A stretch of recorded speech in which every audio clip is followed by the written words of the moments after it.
Welcome to insight with Imran. आज हम आपको बताएंगे टाइम लिमिटेशन इन एफबीआर।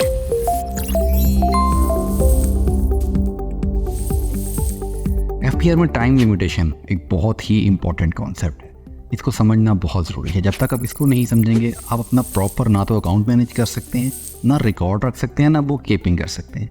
देखिए, एफबीआर आपसे 5 साल तक का रिकॉर्ड मांग सकता है। अब मसला ये 5 साल शुरू किस दिन से होने हैं और कब ख़त्म होने हैं। देखिए, ये नेक्स्ट फाइनेंशियल ईयर है। इसको आप सादा ज़ुबान में समझिए, ये 6 साल है। यानी आप 6 साल तक अपना रिकॉर्ड संभालने के और एफबीआर को प्रेजेंट करने के पाबंद हैं। 6 साल के अंदर अंदर एफबीआर किसी भी वक्त आपको नोटिस दे के आपसे रिकॉर्ड मंगवा सकता है, आपका ऑडिट कर सकता है, आपको किसी भी एविडेंस को प्रोड्यूस करने के लिए कह सकता है। इसी तरह से इसके साथ ही एक बहुत अहम चीज़ और भी है। जब एफबीआर की एडजुडिकेशन शुरू होती है तो उसमें भी टाइम लिमिटेशन का ख्याल रखना पड़ता है। सेल्स टैक्स में भी टाइम लिमिटेशन है। शोकॉज नोटिस इशू करने के बाद एफबीआर के पास एक स्पेसिफिक टाइम है जिसके अंदर उसने उसका ऑर्डर पास करना है। इसी तरह से इनकम टैक्स है, और इनकम टैक्स तो सारे का सारा आपके लॉगिन में आ गया है। आपको हर नोटिस, हर रिमाइंडर एसएमएस पे, ईमेल पे और लॉगिन में दस्तयाब होता है। आप वहाँ से देखकर अपना उसको रिप्लाई कीजिए और टाइमली उसको मैनेज करवाइए। एक और बहुत कॉमन मसला, एफबीआर का ऑर्डर पास हो गया, आप मिस कर गए, लापरवाही कर गए या वाक़ियतन मिस कर गए। उसकी अपील करने का एक टाइम होता है।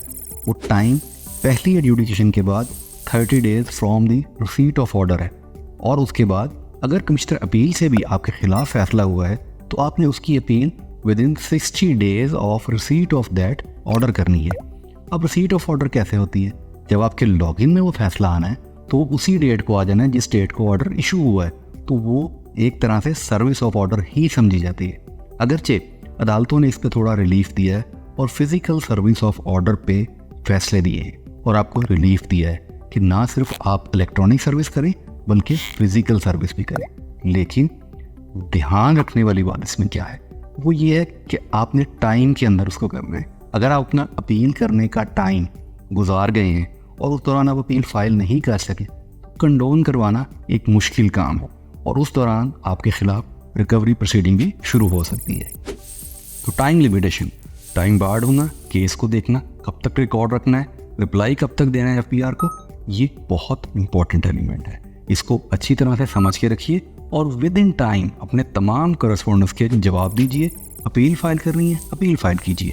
नोटिस का जवाब देना है, नोटिस का जवाब दीजिए। जो भी करना है, और रिकॉर्ड मेंटेन करने का भी जैसे मैंने आपको बताया सिंपल ज़बान में 6 साल इसको समझिए। 6 साल तक आप अपना रिकॉर्ड प्रेजेंट करने के पाबंद हैं।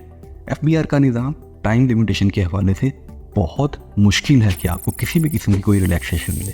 अगरचे कुछ जगहों पे अदालतों में कुछ केसेस में रिलीफ दिया गया है, लेकिन ओवरऑल आपको अपने टाइम के हवाले से टाइम लिमिटेशन और टाइम बार्ड दोनों चीज़ों को जहन में रखना है ताकि आप अच्छे तरीके से अपना अकाउंट मैनेज कर सकें और एफबीआर के साथ अपने मामलात को अच्छे तरीके से चला सकें। ये था आज की इनसाइट।